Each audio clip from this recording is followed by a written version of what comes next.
James and கோவின் year end big sale. இயற்கையான dates, பாதாம், பிஸ்தா, கேஷு அண்ட் ஹனி கொண்டு தயாரிக்கப்பட்ட லயன் டேட் நட் பைட்ஸ்.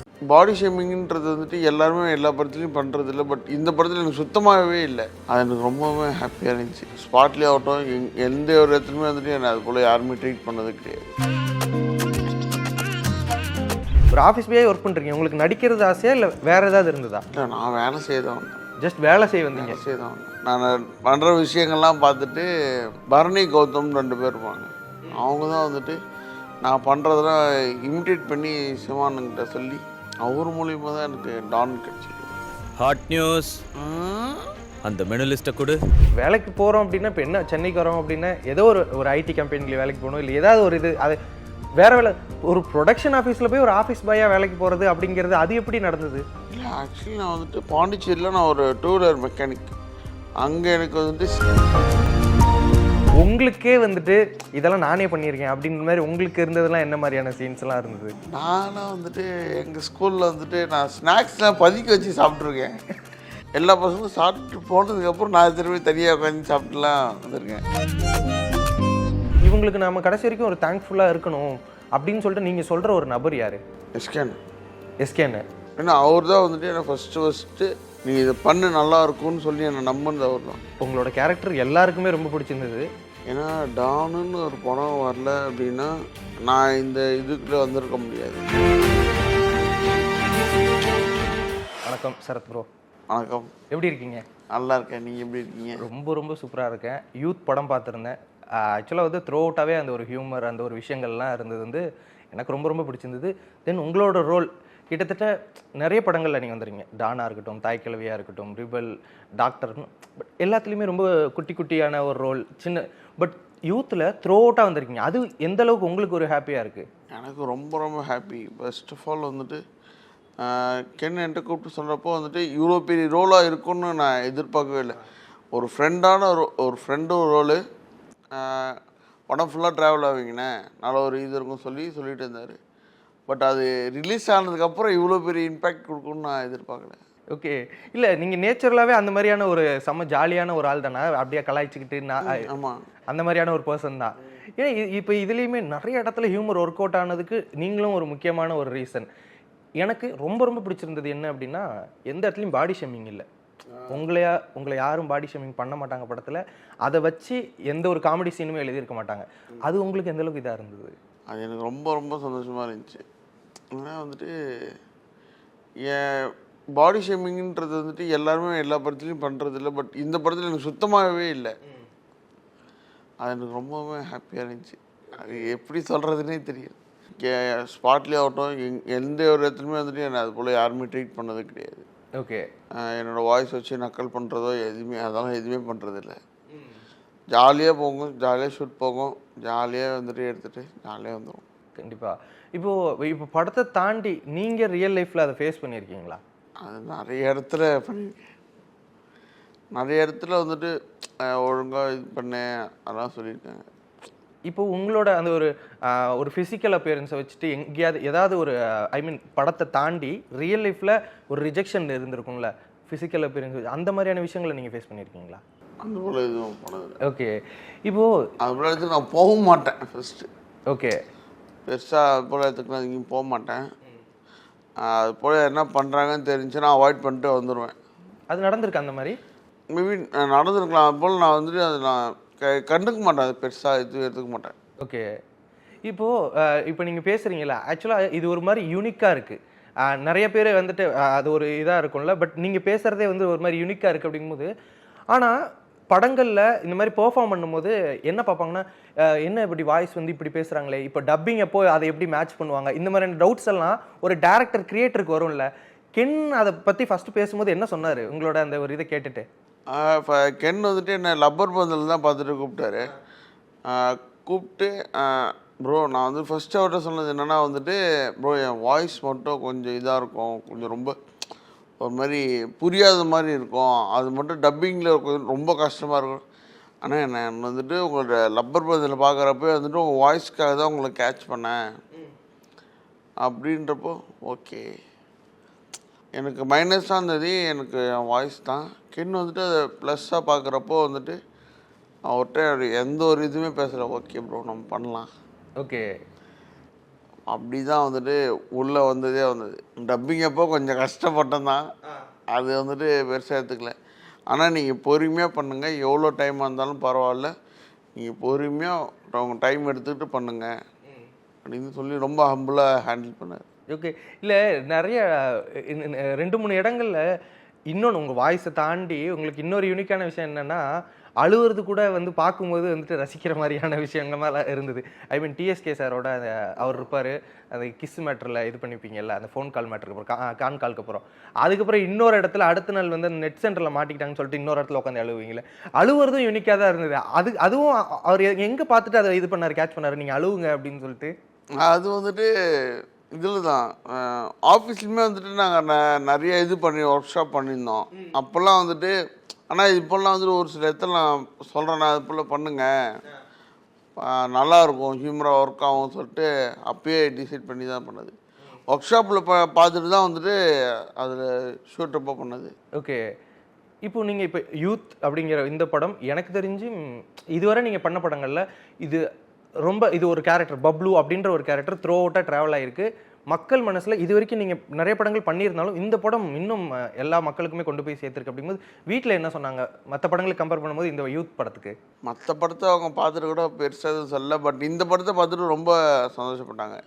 ஏன்னா வந்துட்டு இப்போ தேட்டரில் படம் பார்க்குறப்போ வந்துட்டு எல்லாருமே வந்துட்டு ஹீரோக்கு எந்த மாதிரி ரெஸ்பான்ஸ் கொடுத்தாங்களோ அதே அளவுக்கு எனக்கும் கொடுக்குறப்போ வந்துட்டு அவங்க ரொம்ப ஹாப்பியானாங்க. ஃபோன் பண்ணி சொன்னாங்க, ரொம்ப சந்தோஷமாக இருக்குது, உன்னை தேட்டரில் பார்க்குறப்போ எல்லோரும் வந்துட்டு கத்துறாங்க அப்படின்றப்போ ரொம்ப ஹாப்பியாக இருக்குது அப்படின்னு. ஓகே. இல்லை அது ஹீரோக்கு எந்த மாதிரியான ஒரு ரெஸ்பான்ஸ் இருக்குது அது உங்களுக்கு இருக்குது அப்படின்னு சொல்கிறப்போ, ஒரு சீனில் அந்த ஹீரோவே தூக்கி சாப்பிட்ற மாதிரியான ஒரு சீன் எல்லா படத்துலையும் ஒரு பில்டப் கொடுத்து ஹீரோ தான் ஃபைட் பண்ணுவாங்க. இந்த இடத்துல வந்து பப்ளு ஒரு இடத்துல ஃபைட் பண்ணுவார், ஒரு இடத்துல ஹீரோலாம் தள்ளி விட்டுட்டு அவர் போயிட்டு எல்லா இடத்தையும் ஃபைட் பண்ணுவார், எல்லாத்தையும் தும்சம் பண்ணுவார் அப்படின்னு படம் பார்க்கும்போது அது உண்மையாகவே ஒரு சர்ப்ரைசிங் எலமெண்ட்டாக தான் இருந்தது. நான் என்ன நினச்சேன், எல்லாரும் அடி வாங்க போகிறாங்க அப்படின்னு நினச்சேன். பட் நீங்கள் அந்த இடத்துல ஃபைட் பண்ணது என்ன, அது பேக்ரவுண்ட் நான் கூட என்ன யோசிச்சேன், இவர் எப்படி திடீர்னு ஃபைட் பண்ண ஆரம்பிச்சிட்டாரு அப்படிங்கும்போது அதுக்கு ஏதாவது சொன்னாரா உங்கள் கேரக்டர் இதுதான் அப்படின்ட்டு? ஆமாம், கென் வந்துட்டு ஃபஸ்ட்டு அப்படி என்கிட்ட சொல்லிட்டாரு. ஆனால் உங்களுக்கு ஒரு ஃபைட் இருக்குண்ணே, அது ஃபைட் இருக்குன்னு சொல்லி ஃபைட் இருக்குன்னு சொல்கிறீங்க, எனக்கு ரொம்ப பயமாக இருக்குது சொல்லிலாம் சொல்லிட்டு இருந்தேன். இல்லைண்ணா அது மாதிரி காமிக்கலான ஃபைட் தான், நல்லாயிருக்கும், நான் பண்ணலான்னு சொல்லிட்டு அவர் ஃபஸ்ட்டு ஒரு மார்க் ஷூட் ஒன்று எடுத்து வச்சுருந்தார், அதை காட்டினார். ஆமாம், அவங்க ஃப்ரெண்ட்ஸ் வச்சு எடுத்து வச்சுருந்தார், அதில் காட்டினார், அது நல்லா இருந்துச்சு. ஆனால் இது போல் தானே இருக்கும், சிம்பிளாக தான் ஒரு 3 பேர் தான் இருப்பாங்க, அவங்கள மட்டும் தான் இது பண்ணுற மாதிரி இருக்கும், வேறு பெருசாலாம் இருக்காது அப்படி சொன்னார். ஓகே. இப்போது நீங்கள் இதுவரை ஒர்க் பண்ண டேரக்டர்ஸ்லேயே கென் தான் வந்துட்டு யங்கஸ்ட் டேரக்டர். அது எந்த அளவுக்கு டிஃப்ரெண்ட்டாக இருந்தது உங்களுக்கு? இதுவரை இருந்தவங்க எல்லாருமே ஓரளவுக்கு ஒரு எக்ஸ்பீரியன்ஸ்டு, இதுக்கு முன்னாடி அசிஸ்டன்ட் டேரக்டராக பல படங்கள் ஒர்க் பண்ணிட்டு வந்த ஒரு டேரக்டர்ஸாக இருப்பாங்க, ஒரு 10-15 வருஷம் எக்ஸ்பீரியன்ஸ் இருக்கும். பட் கென்னோட ஏஜ் 25 தான் என்னமோ இருக்கும். 24. ஸோ இந்த மாதிரியான ஒரு யங்கஸ்ட் டேரக்டர் கூட ஒர்க் பண்ணுறத எப்படி, எந்த அளவுக்கு இதாக இருந்தது உங்களுக்கு? கென் வந்துட்டு ஸ்பாட்லேயும் சரி ரியல் லைஃப்லையும் சரி பயங்கர ஃபன்னான ஒரு கேரக்டர். அதனால் வந்துட்டு அவர்கிட்ட வந்துட்டு நம்ம எது ஒன்று எடுத்துகிட்டு போனாலுமே வந்துட்டு நோ ரிஜெக்ஷன், ஓகேண்ணே பண்ணிடலாம், அந்தமாரி தான் இருக்கும். ஜாலியாக இருக்கும், ஸ்பாட்லேயுமே ஜாலியாக இருக்கும், ரொம்ப ஜாலியாக இருக்கும். எல்லா இடத்துலையுமே வந்துட்டு நம்ம எதனா ஒன்று சொன்னோன்னா வந்துட்டு அதை வந்துட்டு எடுத்துக்கிட்டு கரெக்டாக அது போல் பண்ணுவார். ஓகே. நம்ம இது போல் மாற்றி பண்ணலாமா, இப்படி நல்லா இருக்குமா, ட்ரை பண்ணலாமா கேட்டால் ஆனால் ஓகேண்ணே பண்ணலாம் அப்படி சொல்கிறாள். இப்போ லப்பர் பந்துக்கு அப்புறம் தான் உங்களுக்கு கென் அவர்கள் அறிமுகமா? அது பார்த்துட்டு தான் உங்கள்கிட்ட பேசுவாங்க? ஆமாம். ஓகே. இப்போ எந்த அளவுக்கு க்ளோஸ் ஃப்ரெண்ட் ஆகிட்டீங்க? ஏன்னா அதில் ஸ்க்ரீனில் பார்க்கும்போதே என்னமோ இவங்க உண்மையாகவே ஒரு ஸ்கூல் டேஸ்லேருந்து ஃப்ரெண்ட்ஸ் அப்படின்ற அந்த ஒரு ஃபீலை கொடுக்குது. இப்போ எந்த அளவுக்கு க்ளோஸ் ஃப்ரெண்டாக இருக்கீங்க நீங்களும் கென்னும்? இப்போ நல்ல ஃப்ரெண்ட்ஸாக தான் இருக்கும். ஏன்னா வந்துட்டு நாங்கள் லப்பர் பந்து பார்த்துட்டு நான் வேறு ஒரு ஷூட்டில் இருக்கிறப்ப தான் கூப்பிட்டாரு. நாங்கள் ஒரு 1 மந்த் வந்துட்டு அவர் ஆஃபீஸில் தான் வந்துட்டு இதெல்லாம் பண்ணோம், ஒர்க் ஷாப்லாம் பண்ணிருந்தோம். அப்போலேருந்தே நல்லா பேசி நல்லா ஜெயிட்டாப்ல. ஓகே. இப்போ சரத், இப்போ இதை தாண்டி பப்ளு கேரக்டர் தாண்டி சரத்னா யார் அப்படின்னு கேட்டால் நீங்கள் என்ன சொல்வீங்க? சரத்னா யார்? சரத்னா வந்துட்டு ஒரு சாதாரண ஆஃபீஸ் பாய். Office boy. எங்கே ஒர்க் பண்ணீங்க ஃபஸ்ட்டு? நான் சென்னைக்கு வந்த புதுசில் 24AM ஸ்டுடியோஸ். ஓ, சிவகார்த்திகேயன் சாரோட அந்த இது தானே? ஆர்டி ராஜா சார். ஓகே. இது ரொம்ப ஆச்சரியமா இருக்கு. சென்னைக்கு வந்த போனா நீங்க எந்த ஊரு? நான் பாண்டிச்சேரி. பாண்டிச்சேரி. ஆமாம். ஓகே. எப்போ வந்தீங்க? 25 AM-னா அது முன்ன இருந்தது. இப்போ கூட இல்ல அந்த ப்ரொடக்ஷன். நான் வந்துட்டு 2017 வந்தேன். 2017ல இங்க வரீங்க சென்னைக்கு. ஆமாம். ஓகே. ஆஃபீஸ் பாயா ஒர்க் பண்ணிருந்தீங்க. ஆமாம். முதல் படமே உங்களுக்கு டான் தானா? ஆமாம். ஓ. அதுவே ஆக்சுவலா டான் வந்ததே 2023 24 அந்த டைம்ல தான் வந்திருக்கு. டாக்டர் டான்லாம் ஒரு 5 வருஷம் கழிச்சு தான் ஒரு ஸ்க்ரீன் அப்பியரன்ஸ். ஃபர்ஸ்ட் எப்படி ஒரு ஆஃபீஸ் பாயா ஒர்க் பண்றீங்க? உங்களுக்கு நடிக்கிறது ஆசையா இல்ல வேற ஏதாவது இருந்ததா? இல்லை, நான் வேலை செய்ய தான் வந்தேன். ஜஸ்ட் வேலை செய்ய வந்தீங்க. வேலை செய்ய தான் வந்தேன். அப்புறம் எப்படி அந்த இதுல இருந்து ஒரு ஆக்டிங் அப்படின்ற அந்த ஒரு விஷயம்? என்னோட நான் பண்ணுற விஷயங்கள்லாம் பார்த்துட்டு ஃபஸ்ட்டு நான் இது பண்ணது வந்துட்டு இதில் தான் டாக்டரில் தான் வந்துட்டு பரணி கௌதம் 2 பேர் இருப்பாங்க. அவங்க தான் வந்துட்டு நான் பண்ணுறதெல்லாம் இமிட்டேட் பண்ணி சிவானுங்கிட்ட சொல்லி அவர் மூலியமாக தான் எனக்கு டான் கிடச்சிது. ஓகே. ஃபர்ஸ்ட் படம் டாக்டர், அதுக்கப்புறம் டானா இல்லை? ஃபஸ்ட்டு நான் கேமரா முன்னாடி நின்னதுன்னா வந்துட்டு டாக்டர் தான். ஓகே. அதுக்கடுத்து டான். டான். சிவகார்த்திகேயன் அவர்கள் உங்களை இமிட்டேட் பண்ணியிருக்காரா இல்லை உங்களை ரசிச்சிருக்காரா, ஏதாவது சொல்லியிருக்காரா உங்களோட அந்த ஒரு அவர்கிட்ட என்னை இமிட்டேட் பண்ணி காமிச்சிருக்காங்க. கௌதம் பர்னி அவங்க வந்துட்டு நெல்சனோட அசிஸ்டன்ட், அவங்க இமிட்டேட் பண்ணி காமிச்சிருக்காங்க. ஓகே. அதை பார்த்து இம்ப்ரெஸ் ஆகிட்டு அதுக்கப்புறம் அடுத்தது இப்போது ஒரு ஆஃபீஸ் பாய் வந்துருக்கீங்க, வேலைக்கு போகலான்னு வந்துருக்கீங்க. வேலைக்கு போகிறோம் அப்படின்னா இப்போ என்ன சென்னைக்கு வரோம் அப்படின்னா ஏதோ ஒரு ஐடி கம்பெனியில் வேலைக்கு போகணும், இல்லை ஏதாவது ஒரு இது அது வேற வேலை. ஒரு ப்ரொடக்ஷன் ஆஃபீஸில் போய் ஒரு ஆஃபீஸ் பாயாக வேலைக்கு போகிறது அப்படிங்கிறது அது எப்படி நடந்தது? இல்லை, ஆக்சுவலி நான் வந்துட்டு பாண்டிச்சேரியில் நான் ஒரு 2 வீலர் மெக்கானிக் ஃபஸ்ட்டு. அங்கே எனக்கு வந்துட்டு சேல்ரி அவ்வளோவா பத்தலை. நான் வேலை கற்றுக்கிட்டேன், பட் வந்துட்டு ஃபேமிலி சுச்சுவேஷன் சரியில்லை, எனக்கு சேல்ரியும் பத்தலைன்றப்போ தான் வந்துட்டு எங்கள் மாமாவோட ஃப்ரெண்டு வந்துட்டு ஆர்டி ராஜா சார்கிட்ட டிரைவராக இருந்தார். அவர் தான் வந்துட்டு இது போல் ஆஃபீஸ் பாய்க்கு வேலை தேவை, யாருன்னா பசங்க இருந்தால் சொல்லுங்கன்னு சொல்லிட்டு எங்கள் மாமாட்ட கேட்டார். எங்கள் மாமாட்ட நான் சொல்லி வச்சுருந்தேன், மாமா இது போல் என்ன வேலை இருந்தால் சொல்லுங்கள். சொன்னதும் அவர் தான் வந்துட்டு அங்கே சேர்த்து விட்டார். ஓகே. உங்களோட ரோல் என்னவா இருக்கும் ஆஃபீஸ் பாய்னா அந்த சமயத்தில்? இப்போ எல்லா ஆஃபீஸ்லையும் டீ காஃபி கொடுக்கறது, அது போல் வரவங்கள ரிசீவ் பண்ணி என்ன வேணும் கேட்டு இது பண்ணுறது, அந்த மாதிரி தான். ஒரு ஆஃபீஸ் பாயாக இருந்திருக்கீங்க, இப்போ வந்து ஒரு ஆக்டர். இப்போ நீங்கள் எங்கேயாவது போனீங்கன்னா அவங்க கூட ஃபோட்டோலாம் எடுத்துப்பாங்க, உங்களுக்கு வந்துட்டு ஒரு ஃபேன் பேஸ் இருக்குல்ல. இப்போ இந்த யூத் படம் வந்ததுக்கப்புறம் எல்லாரும் உங்களை பார்த்து ரசிக்கிறாங்க. ஒரு ஆஃபீஸ் பாய் இல்லை மெக்கானிக் அப்படின்னு சொல்லிடலாம். ஃபர்ஸ்ட் மெக்கானிக், ஆஃபீஸ் பாய், இப்போ ஒரு ஆக்டர். இந்த டிரான்ஸ்ஃபர்மேஷன் உங்களுக்கு எந்த அளவுக்கு சந்தோஷமாக இருக்குது? உங்கள் பேரண்ட்ஸுக்கு, உங்கள் வீட்டில் இருக்கவங்களுக்குலாம் அது எந்த அளவுக்கு சந்தோஷமாக இருக்குது? பேரண்ட்ஸுக்கு எந்த அளவுக்கு சந்தோஷமாக இருக்குன்றது அவங்க எப்படி சொல்கிறதுன்னு தெரியாமல் எக்ஸ்ப்ளோர் பண்ண முடியாமல் இருக்காங்க. ஃபீல் பண்ணியிருக்காங்களா? கூப்பிட்டு டெய்லியும் ஃபோன் பண்ணி பேசி தான் போவோம். அதெல்லாம் வந்துட்டு ரொம்ப ஹாப்பியாக இருக்குன்னு தான் சொல்லிட்டு இருக்காங்க. எனக்கும் ரொம்ப ஹாப்பி. ஏன்னா வந்துட்டு ஒரு நார்மல் மெக்கானிக்காக இருந்துட்டு ஒரு ஆஃபீஸ் பாயாக இருந்துட்டு அதுக்கடுத்து ஒரு இவ்வளோ அளவுக்கு நான் ரீச் ஆகும்னு சொல்லிட்டு நான் சத்தியமாக எதிர்பார்க்கவே இல்லை. பட் இது ரொம்ப ரொம்ப ஹாப்பியாக இருக்குது. லைஃப்பில் எந்த இடத்துலையுமே நீங்கள் யோசிக்கலாம் நம்ம ஒரு ஆக்டர் ஆகும் ஃபியூச்சரில் அப்படின்லாம் சொல்லிட்டு?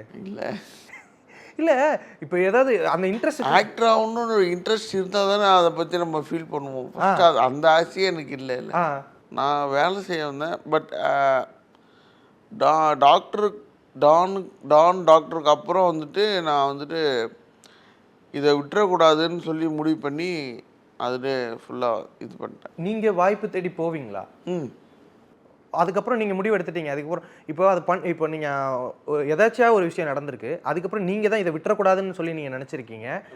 அதுக்கப்புறம் எப்படி நீங்கள் வாய்ப்பெல்லாம் தேடி போனீங்க? ஏன்னா மறுபடியும் நீங்கள் போய்ட்டு வேலை செய்யலாமே அப்படின்னு சொல்லிட்டு நார்மலாக போய் ப்ரொடக்ஷனாக வேலை செய்யலாம். ப்ரொடக்ஷனில் நான் வேலை செஞ்சேன். நானுக்கு அப்புறமும் வேலை செஞ்சேன்.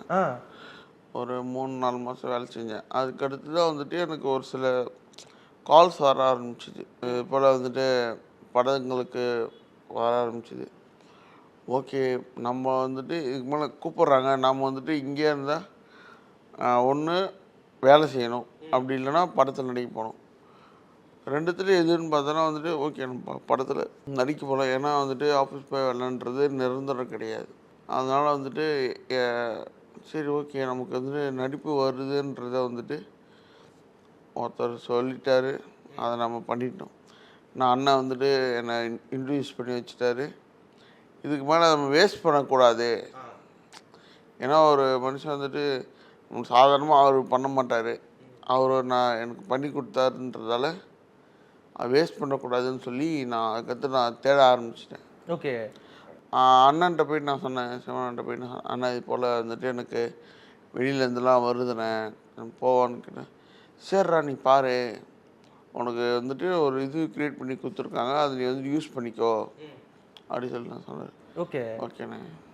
ஆக்சுவலாக அவருக்கு ரொம்ப சந்தோஷமாக இருந்திருக்கும்ல. இப்போ அடுத்தடுத்த படங்கள் பண்ணுறீங்க, இப்போ யூத் பார்த்துட்டு உங்களுக்கு ஃபீட்பேக் எங்கே இருந்தெல்லாம் வந்து ஆடியன்ஸை தாண்டி இப்போ ஸ்டார்ஸ் எஸ்கே அண்ணனா இருக்கட்டும், இப்போ எஸ்டிஆர் அவர்களை கூட போய் பார்த்துருந்தீங்களே, என்ன சொன்னார் எஸ்டிஆர்? நீ நல்லா பண்ணியிருக்க, உனக்கு பிரைட்டான ஃப்யூச்சர் இருக்கு, இதுக்கு மேலே வந்துட்டு கதையை நல்லா சூஸ் பண்ணி நல்லா தான் பண்ணு. ஓகே. எஸ்கே அண்ணே அண்ணனுமே அதான் சொன்னார், இதுக்கு மேலே வந்துட்டு நான் உன்னை நல்ல இடத்துக்கு வச்சுருக்காங்க, அந்த டேரக்டர் வந்துட்டு நீ தேங்க்ஃபுல்லாக இருக்கணும். ப்ளஸ் வந்துட்டு உன்னை இதுக்கு மேலே நீ ஒரு ஸ்டார் ரேஞ்சுக்கு மேலே ஒன்று கிரியேட் பண்ணி ஒன்று கொடுத்துருக்காரு, நீ இதை வந்துட்டு கரெக்டாக யூஸ் பண்ணிக்கோ, இதுக்கு மேலே நல்ல நல்ல இதாக பண்ணு, பார்த்து பண்ணு அப்படின்னு. இப்போ இதில் நிறைய அந்த ஸ்கூல் மெமரிஸ்லாம் வரும், ஐ மீன் ஸ்கூல் சீன்ஸ்லாம் வரும்போது நிறைய மெமரிஸ் எல்லாருக்குமே ஒவ்வொரு இது ஏதாவது ஒன்று கனெக்ட் ஆகிருக்கும். அந்த கேண்டீனுக்கு போகிறது, ஒரே டிஃபன் பாக்ஸில் அடிச்சு பிடிச்சி நீங்கள் பாட்டு சாப்பிடுவீங்களா, அந்த மாதிரியான சீனாக இருக்கட்டும். கிளாஸ் விட்டு வெளியே நிற்கும் போது ஸ்நாக்ஸ் ஷேர் பண்ணிக்கிறது, அங்கே போயிட்டு ஒரு பொண்ணை பார்த்து பேசிகிட்டு இருக்கு, இந்த மாதிரி நிறைய சீன் வந்து ஒவ்வொருத்தருக்கும் ஒவ்வொன்று கனெக்ட் ஆகிருக்கும். உங்களுக்கே வந்துட்டு இதெல்லாம் நானே பண்ணியிருக்கேன் அப்படின்ற மாதிரி உங்களுக்கு இருந்ததெல்லாம் என்ன மாதிரியான சீன்ஸ்லாம் இருந்தது? நான்லாம் வந்துட்டு எங்கள் ஸ்கூலில் வந்துட்டு நான் ஸ்நாக்ஸ்லாம் பதுக்கி வச்சு சாப்பிட்ருக்கேன். அதுதான் பதுக்கி வச்சுப்பீங்களா? ஆமாம், எடுத்து ஸ்நாக்ஸ் பாக்ஸ் இருக்கும், சின்ன வயசுல ஸ்நாக்ஸ் பாக்ஸ் இருக்கும், எல்லா பசங்களும் சாப்பிட்டு போனதுக்கப்புறம் நான் திரும்பி தனியாக உட்காந்து சாப்பிட்டுலாம் வந்திருக்கேன். ஓகே. உங்கள் ஃப்ரெண்ட்ஸ் எல்லாம் ஏதாவது கால் பண்ணாங்களா ஸ்கூல் டைமில் இந்த படம் பார்த்துட்டு? படம் பார்த்துட்டு நேற்று நைட்டு வரைக்குமே எனக்கு கால் பண்ணுவார், என்னடா எந்த பக்கம் திரும்பினாலும் நீ தான் இருக்க, யூடியூப் ஓப்பன் பண்ணாலும் நீ தான் இருக்க, இன்ஸ்டா ஓப்பன் பண்ணாலும் நீ தான் இருக்க, ரொம்ப சந்தோஷமாக இருக்கு எல்லாம் சொன்னேன். ஓகே. ஏதாவது ஒரு ஸ்கூல் சீனை பற்றி ஏதாவது பேசினாங்களா? நாமளே இது மாதிரிலாம் பண்ணியிருக்கோம். ஆமாம், அது வந்துட்டு என் ஃப்ரெண்டு ஒருத்தன் வந்துட்டு உன்னை அந்த ஸ்கூல் சீன்லாம் பார்க்கும்போது என்னோடய பழைய ஸ்கூல் ஞாபகம்லாம் வந்துச்சு அப்படிலாம் சொல்லிட்டு இருந்தான். ஏன்னா அவன் வேறு ஸ்கூல், நான் வேறு ஸ்கூல், நான் வந்துட்டு ரூமில் தான் மீட் பண்ணோம். அப்போ அவன் எனக்கு கால் பண்ணி, டேய் நீ அது பண்ணது பார்த்துட்டு என்னோடய ஸ்கூல் ஞாபகம்லாம் எனக்கு வந்துருச்சு, ரொம்ப சந்தோஷமாக இருக்குது, உன்னை இது போல் ஒரு பெரிய ஸ்க்ரீனில் பார்க்கணும் தான் ரொம்ப நாள் நாங்கள் ஆசைப்பட்டுட்டு இருந்தோம், இது நடந்துருச்சு, எனக்கு ரொம்ப சந்தோஷமாக இருக்குது. ஓகே. இப்போது ஏதாவது ஒரு சீன் இப்போ நிறைய படங்களில் மேபி அது எடிட்லாம் போயிருக்கும்ல, இப்போ யூத்தில் நீங்கள் த்ரூ அவுட்டாக இருந்தாலும் ஏதாவது எடிட் ஆகி கட்டாகி நீங்கள் இருக்கிற சீன் ஏதாவது போயிருக்கா? அது வந்துட்டு நான் இருக்கேன்னா அதில் நான் மட்டும் இருக்க மாட்டேன், நாங்கள் 4 பேருமே இருக்கிற சீன். அதான் 4 பேர் இருக்கு. ஏதாவது சீன் கட் ஆயிருச்சா? இருக்கு. அது இன்னும் எனக்கு என்னன்னா, நிறைய படம்லாம் ரிலீஸ் ஆன அப்புறம் டெலிட்டட் சீன்ஸை ரிலீஸ் பண்ணுவாங்க. அதை பார்க்கும்போது எனக்கு எப்படி இருக்குன்னா, இந்த சீன் நல்லா இருக்கே, எதுக்கு இதை கட் பண்ணீங்க? அது இன்னுமே ஐ மீன் படத்தில் இன்னொரு சீனோட அதுவே இன்னும் செம்ம ஹியூமரஸெல்லாம் இருக்கும், அதே டெலிட்லாம் பண்ணாங்கன்னு நான் யோசிச்சுட்டு இருப்பேன். அது மாதிரி ஏதாவது நீங்கள் ரொம்ப எக்ஸ்பெக்ட் பண்ணி அதில் ஏதாவது டெலிட் ஆகி போயிருக்கா இந்த படத்தில்? போயிருக்கு. ஏதாவது ஒரு சீன் சொல்ல முடியுமா? ஏன்னா அது படமே ரிலீஸ் ஆயிருச்சு, டெலிட்டும் ஆயிடுச்சு, அதை ரிவீல் பண்ணலாமே ஏதாவது ஒரு சீன்? இல்லை, அதில் வந்துட்டு அந்த கனகா கேரக்டர், அது வந்துட்டு எங்கள் 3 பேருக்குமே வந்துட்டு அவங்க எனிமி தானே, அவங்கள வந்துட்டு கென் வந்துட்டு லவ் பண்ணிருக்கிறப்போ வந்துட்டு எங்கள்கிட்ட மாட்டிக்குவார். அப்போ வந்து நான் ஒரு ஜூஸ் கடையிலேருந்து பேசுகிற மாதிரி ஒரு சீன்லாம் இருக்கும், அது வந்துட்டு பயங்கர இதாக இருக்கும். ஓகே. உங்களுக்கு ரொம்ப ரொம்ப ஃபேவரட் சீன் என்ன? இப்போ எனக்கு வந்துட்டு அந்த கால் சீன் ரொம்ப ஃபேவரட், ஏன்னா அது சடனாக சர்ப்ரைஸாக அது இதாயிரு. உங்களுக்கு தான் வந்துட்டு ரொம்ப எனக்கு அது ப்ளஸ் வந்துட்டு நெட் சென்டர் சீன், அது ரொம்ப. அதுக்கப்புறம் போய் இவங்களோட பையன் தானே நீங்கள் அப்படின்னு சொல்லிட்டு இது பண்ணிடுவாரு. அதுக்கு முன்னாடி வந்துட்டு அது நல்லாயிருக்கும், அது பயங்கர ஒரு ஃபன்னாக இருக்கும். அது இல்லை, அந்த சீனே ஒரு மாதிரி எல்லாருக்குமே கனெக்ட் ஆகிருக்கும், அந்த நெட் சென்டர் சீன். அந்த மாதிரி அந்த எப்படின்னா, அந்த சிஸ்டமில் ஏதோ ஒரு இது ஓடிட்டு இருக்கும், அதோட வெளிச்சம் மட்டும் தான் மூஞ்சில் படும், அதுக்கு அந்த 3 பேர் சேர்ந்து ரியாக்ஷன் கொடுத்துட்டு இருப்பீங்கல்ல, அது பயங்கரமாக இருக்கும். இன்னொரு இடம்னா இன்டர்வல், அது எப்படி எடுத்தீங்க? ஏன்னா அந்த இன்டர்வல் வந்துட்டு சீன் இங்கே நடக்குது, பட் இந்த சைடு நீங்கள் எல்லாரும் சேர்ந்துட்டு எதோ பண்ணிக்கிட்டு இருப்பீங்க, ஒரு மாதிரி ஆச்சு பூச்சின்னு சொல்லிட்டு ஒரு ரியாக்ஷன் கொடுப்பீங்க. அது எப்படி கென் ஃபஸ்ட்டு சொன்னார் உங்கள்கிட்ட? இல்லை, அது வந்துட்டு சீனாக அங்கே ஃபஸ்ட்டு அந்த இது முடிஞ்சிருச்சு, எங்களுக்கு தனியாக கேமரா வச்சு இங்கே வந்துட்டு அப்பா வர்றாரு பின்னாடி அந்த பொண்ணு வருது, அந்தமாரி டைலாக்காக சொல்லி தான் வந்து ரியாக்ஷன் வாங்கிக்கிட்டேன். ஓகே. அதை நாங்கள் வந்து பார்த்துட்டு நாங்கள் ரியாக்ட் பண்ணுறதே இல்லை, அது வந்துட்டு எங்களுக்கு தனி கேமரா வச்சுட்டு அதுக்கப்புறமா தான் இது பண்ணது. ஓகே, அது ஒரு இன்செர்ட் மாதிரி நீங்க ஃபுல்லா ஆமா. ரியாக்ட் பண்ணிட்டு அதை எடிட்ல இது பண்ணிட்டாங்க. ஆமா. ஆக்சுவலா அது வந்து ரொம்ப கனெக்ட் ஆச்சு. அந்த சீன் வந்துட்டு என்னன்னா, அந்த சீன்லயே ஆல்ரெடி ஒரு டென்ஸ் இருக்கும். அந்த டென்ஸ்ல நீங்க கொடுக்குற ரியாக்ஷன் வேற இன்னும் அது வந்து டென்ஸ் ஆக்கும். அது ரொம்ப அழகா இருந்தது. இப்போ இதுக்கப்புறம் என்னென்ன படங்கள், இப்போ இந்த யூத் பார்த்துட்டு என்னென்ன இதாயிருக்கீங்க, கமிட் ஆயிருக்கீங்க? இப்போதைக்கு எதுவும் வரல. ஓகே. அப்புறம் வரும். இல்ல இவ்வளவு பாராட்டுகள் வந்துட்டு இருக்கு. இதுக்கப்புறம் தான் பொறுமையா கால் பண்ணுவாங்க. மேபி நிறைய கால் நீங்களே கூட எடுக்காம போயிருந்திருக்கலாம். பிஸியா இருந்திருக்கீங்க. அப்படிலாம் எந்த ஒரு காலுமே, யாரோட காலுமே நான் மிஸ் பண்ணவே மாட்டேன். ஓகே. அப்படி மிஸ்ட் கால் இருந்தாலும் நானே கால் பண்ணி பேசிடுவேன். உங்களுக்கு இப்போ இது ஒரு ஏதாச்சும் நடந்தாலும் உங்களுக்கு ஒரு இது இருக்கும்ல, ஒரு லட்சியம் இருக்கும்ல, நான் இப்படியான ஒருத்தனா இருக்கணும், இல்லை இதை நான் அட்டைன் பண்ணணும், என் வீட்டுக்கு நான் இதை செய்யணும் அப்படின்னு சொல்லிட்டு உங்களுக்கு என்ன இருக்கு? எங்கள் வீட்டுக்கு வந்துட்டு எங்கள் அப்பா அம்மாவை நல்லா பார்த்துக்கணுன்ற அந்த ஒரு இன்டென்ஷன் மட்டும்தான். நான் சொந்தமாக ஒரு வீடு கட்டி எங்கள் அப்பா அம்மாவை அங்கே வச்சு நல்லா பார்த்துக்கணும் அப்படின்ற ஒரு இன்டென்ஷன் மட்டும்தான். அது எப்படியாச்சும் இது பண்ணிடணும், அச்சீவ் பண்ணிடணுன்ற அந்த ஒரு இன்டென்ஷன் தான் இப்போ வரைக்கும் நான் ரன் பண்ணிகிட்ருக்கேன். ஓகே. இப்போ சினிமாவில் அடுத்து என்னென்ன விஷயங்கள்லாம் பண்ணணும், எந்த மாதிரியான ஒரு ஆக்டராக நம்ம இருக்கணும் அப்படின்னு சொல்லிட்டு நீங்கள் நினைக்கிறீங்க? அப்படின்னு நான் எதுவுமே எக்ஸ்பெக்ட் பண்ணவே மாட்டேன். நம்ம ஒன்று பண்ணுறோம், அது நமக்கு என்ன பண்ணுதோ அதுதான். கண்டிப்பாக ஒரு கோ வித் ஃப்ளோ அப்படின்னு சொல்லிட்டு அப்படிலாம் எதுவுமே கிடையாது. Okay done. சினிமாவுக்கு நாம் ஒன்று பண்ணுறோம், அது நமக்கு என்ன ரிட்டர்ன் பண்ணுதோ அது அவங்களோட இது தானே. இப்போ வரைக்குமே இவங்களுக்கு நாம் கடைசி வரைக்கும் ஒரு தேங்க்ஃபுல்லாக இருக்கணும் அப்படின்னு சொல்லிட்டு நீங்கள் சொல்கிற ஒரு நபர் யார்? எஸ்கேன். எஸ்கேன்னு. ஓகே. ஏன்னா அவர் தான் வந்துட்டு என்னை ஃபஸ்ட்டு நீ இதை பண்ணு நல்லா இருக்கும்னு சொல்லி என்னை நம்பினது அவர் தான். அதனால் அவருக்கு தான் வந்துட்டு கண்டிப்பாக உங்களோட கேரக்டர் எல்லாருக்குமே ரொம்ப பிடிச்சிருந்தது. எல்லாருமே ரொம்ப ரொம்ப ரசித்தாங்க. ஏன்னா டானுன்னு ஒரு படம் வரல அப்படின்னா நான் இந்த இதுக்குள்ளே வந்திருக்க முடியாது. வேறு எங்கேனாச்சும் ஏன்னா வேறு ஏதோ ஒரு ஆஃபீஸில் இன்னொரு ஆஃபீஸ் போய் இருந்துட்டு தான். பட் எஸ்கேனை தான் வந்துட்டு நான் ரொம்ப தேங்க்ஃபுல்லாக இருக்கும். எஸ்கேனை மட்டும் தான். எனக்கு நீங்கள் ஏதாவது ஒரு டைலாக் யூத் படத்துலேருந்து பேசி கேட்டுறீங்களா? என்ன? ஏன்னா எனக்கு உங்களோட இதே டோனே ஒரு மாதிரி யூனிக்காக இருக்குது, அதுக்காக தான் கேட்குறேன். ஏதாவது ஒரு டைலாக் நீங்களும் சொல்லுங்க. எது அப்புறம் அந்த கால் சீனில் வர ஏதாவது ஒரு டைலாக் மட்டும் பேசிடுறீங்களா? கால் வர்றதா? ஓகே சொல்கிறேன். ஏய் மச்சான், எனக்கே தொண்டை கட்டிக்கிட்டா, முடியாது. சரி. Hello uncle. ஐயோ அங்கிள், நான் பொண்ணு தான். தொண்டை கட்டியிருக்கேன் அங்கிள். அங்கிள் பேசிக்கா இருக்காளா? ஆம்பளை தொண்டையா? ஆக்சுவலாக அது உண்மையாகவே அது அங்கே படத்தில் வரும்போது அந்த இவர் இப்படி தான் பேசுவாரா அப்படின்ற மாதிரிலாம் எனக்கு இருந்துச்சு. இப்போ பார்க்கும்போது அது கிளியர் ஆயிடுச்சு. ஆக்சுவலாக சூப்பராக இருக்குது, அந்த ஒரு யூனிக்காக இருக்குது. இந்த சினிமாவில் உங்களுக்குன்னு கண்டிப்பாக ஒரு இடம் இருக்குது. கண்டிப்பாக இன்னும் நிறைய சக்ஸஸ் உங்களை தேடி வரணும் அப்படின்னு சொல்லிட்டு வாழ்த்துக்கள் தெரிவிச்சுக்கேன். தேங்க்யூ. தேங்க்யூ. ஜேம்ஸ் அண்ட் கோவின் இயர் அண்ட் பிக் சேல். இயற்கையான டேட்ஸ், பாதாம், பிஸ்தா, கேஷு அண்ட் ஹனி கொண்டு தயாரிக்கப்பட்ட லயன் டேட் நட் பைட்ஸ்